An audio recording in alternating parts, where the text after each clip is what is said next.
नमस्कार दोस्तों, एक बार फिर स्वागत है आपका हमारे चैनल की मदद टीम। दोस्तों, ये हमारी बुक सीरीज मेलुआ के मृत्युंजय के पहले अध्याय का तीसरा भाग है। तो आइए शुरू करते हैं। निरंतर 4 सप्ताहों के प्रयाण के बाद आमंत्रित अप्रवासियों का कारवां अंतिम पर्वत की चढ़ाई चढ़ कश्मीर घाटी की राजधानी श्रीनगर की बाहरी सीमा में पहुंचा। नंदी ने उस उत्तम भूमि की कीर्ति के बारे में बड़े जोश से बातें बताई थी। शिव ने कुछ और अतुल्य दृश्यों को देखने के लिए स्वयं को तैयार कर लिया था, जिनके बारे में वो अपनी साधारण मातृभूमि में कल्पना भी नहीं कर सकता था। उन विशुद्ध एवं वर्णनातीत दृश्यों से वो सम्मोहित हो गया था। वो सचमुच स्वर्ग था। मेलुआ, विशुद्ध जीवनदायी भूमि।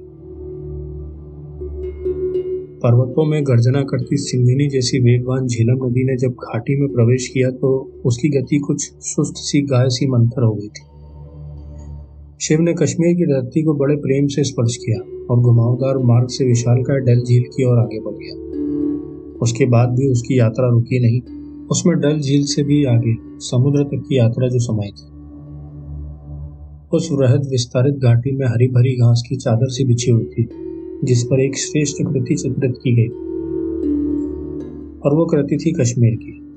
एक के बाद एक बिछी फूलों की क्यारियों की प्रभावशाली श्रृंखलाएं ईश्वरीय रंग बिखेर रही थी।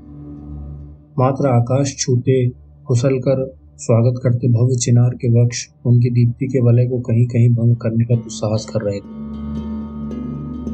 शिव के कबीले के लोगों के थके हुए कानों को चिड़ियों की मधुर स्वर लहरी से आत्मिक शांति मिली, जो केवल पर्वतीय बर्फीली हवाओं की उजट चिल्लाहट के आदि थी। यदि ये सीमांत प्रांत है तो देश का शेष भाग कितना उत्तम होगा। शिव विस्मय में फुसफुसाया।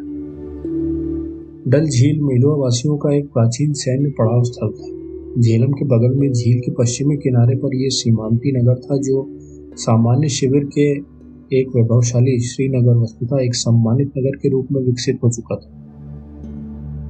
श्रीनगर को लगभग 100 हेक्टेयर की भूमि की एक विशालकाय वेदिका पर स्थापित किया गया था। यह वेदिका मिट्टी से निर्मित थी, जिसकी ऊंचाई लगभग 5 मीटर थी। उस वेदिका के पर्वत पर नगर की बाहरी दीवार बनाई गई थी, जो 20 मीटर ऊंची और 4 मीटर मोटी थी। एक पूरा का पूरा शहर वेदिका पर स्थापित करने की सादगी और उसकी भव्यता ने गुण वालों को भौचक्का कर दिया था। ये शत्रुओं से सुरक्षा का एक ठोस उपाय था। उन्हें दुर्ग की दीवार से लड़ना होगा, जो अवश्य ही बहुत उत्कृष्ट एवं स्थिर भूमि थी। इस वेदिका से एक अन्य लाभ भी था। इसने नगर की भूमि के स्तर को ऊंचा उठा दिया था, जिससे बारंबार आती बाढ़ से प्रभावशाली ढंग से सुरक्षा हो जाती थी। उस प्रदेश में बहुधा बाढ़ के कारण तबाही हुआ करती थी। दुर्ग के अंदर सड़कों की जालदार व्यवस्था से नगर को अनेक क्षेत्रों में विभाजित किया गया था। उन्होंने विशेषकर बाजार क्षेत्र, मंदिर, बाग बगीचे, सभागार एवं उन सभी प्रकार की व्यवस्थाओं का निर्माण किया जो किसी सुनियोजित नगरीय जीवन के लिए आवश्यक थे। आरंभ में तो बहुमंजिली संरचना वाले भवन खंड ही दिख रहे थे। धनी व्यक्ति के भवन का अंतर केवल इस बात से पता चलता था कि उनका भवन खंड थोड़ा बड़ा था। कश्मीर घाटी के विशुद्ध प्राकृतिक भूदृश्यों से विषमता केवल इतनी ही थी कि श्रीनगर पूर्व निर्धारित भूरे, नीले एवं सफेद रंगों से चित्रित था। समस्त नगर स्वच्छता, व्यवस्था एवं गांधीर्य का द्योतक था। लगभग 20,000 लोग श्रीनगर को अपना निवास कहते थे।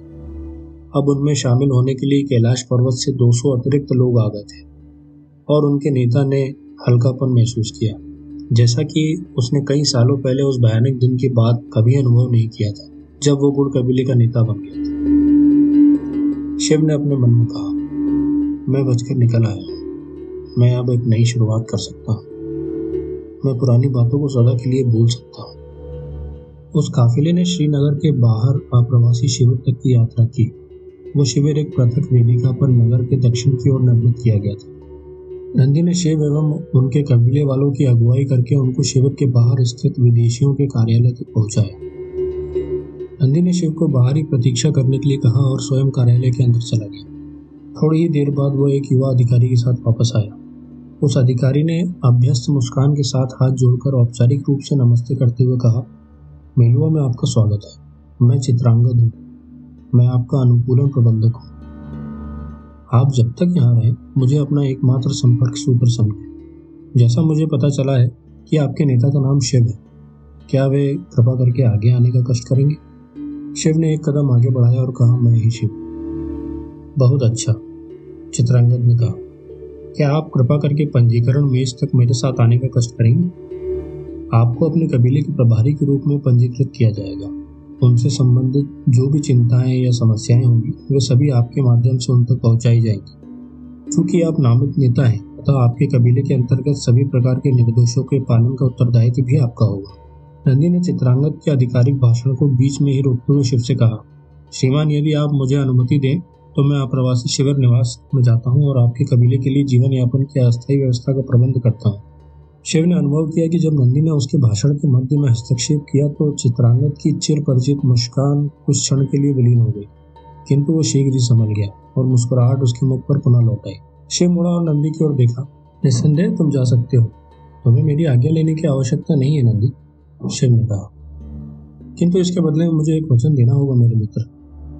निस्संदेह श्रीमान, नंदी ने सम्मान में थोड़ा झुकते हुए उत्तर दिया। तुम मुझे शिव कहकर पुकारो, न कि श्रीमान। शिव मुस्कुराया, मैं तुम्हारा मित्र हूँ, न कि प्रमुख। चकित नंदी ने ऊपर देखा, पुनः झुका और कहा, जी हाँ श्रीमान, मेरा मतलब है शिव। शिव चित्रांगद की ओर पुनः मुड़ गया, जिसकी मुस्कुराहट किसी कारण से अब वास्तविक प्रतीत हो रही थी। चित्रांगद ने कहा, अच्छा तो शिव, यदि आप मेरे साथ पंजीकरण मेज तक चलेंगे तो हम औपचारिकताओं को शीघ्र ही निपटा लेंगे।